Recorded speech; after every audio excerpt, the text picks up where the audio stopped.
राधे राधे जी। मैं ज्योतिषाचार्य प्रदीप सोनी। दोस्तों, राम योग एस्ट्रोलॉजी में आपका स्वागत है। अक्सर एक प्रश्न आता है कि क्या हम व्यापार कर सकते हैं, अगर हम कोई व्यापार करते हैं तो इसमें हमें सफलता मिल सकती है।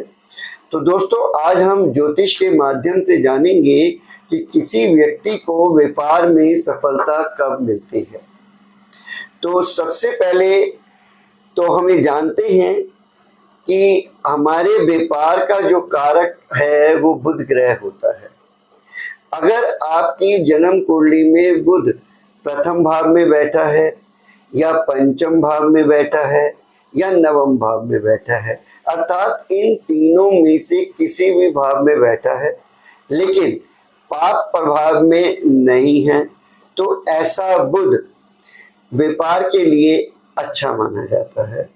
कई बार ऐसा भी देखा जाता है कि बुध लगन पंचम और नवम भाव में बैठा है लेकिन वो पाप प्रभाव में है, तो उसके लिए हम D9 चार्ट देखते हैं। एक नवमांश कुंडली होती है जो हमारी जन्म कुंडली के साथ बनी होती है।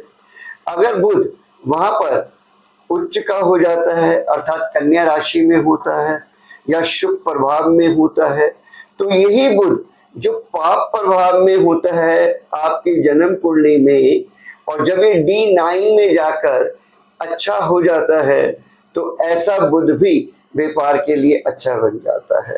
कहने का तात्पर्य ये है कि अगर जन्म कुंडली में कोई ग्रह खराब हो जाता है तो इसका मतलब ये नहीं कि वो ग्रह गलत रिजल्ट देगा।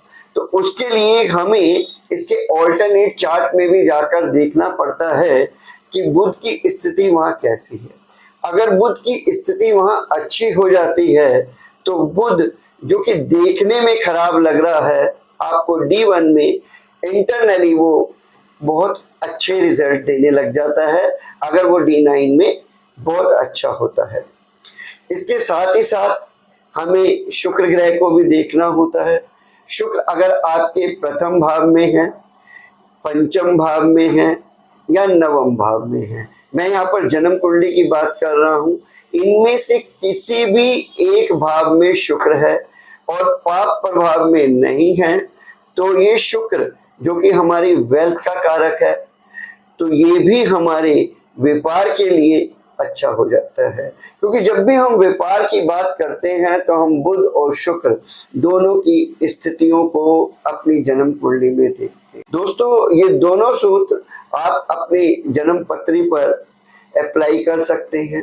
आप अपनी जन्म पत्री में देख सकते हैं कि अगर आपके बुध और शुक्र प्रथम भाव, पंचम भाव या नवम भाव में बैठे हैं और पाप प्रभाव में नहीं है, और D9 में भी प्रथम, पंचम और नवम भाव में बैठे हैं, या शुक्र बुध से दूसरे भाव में बैठा है, तो 100% आपको जो आप व्यापार कर रहे हैं उसमें आपको सफलता मिलेगी और धन का भी आगमन होगा।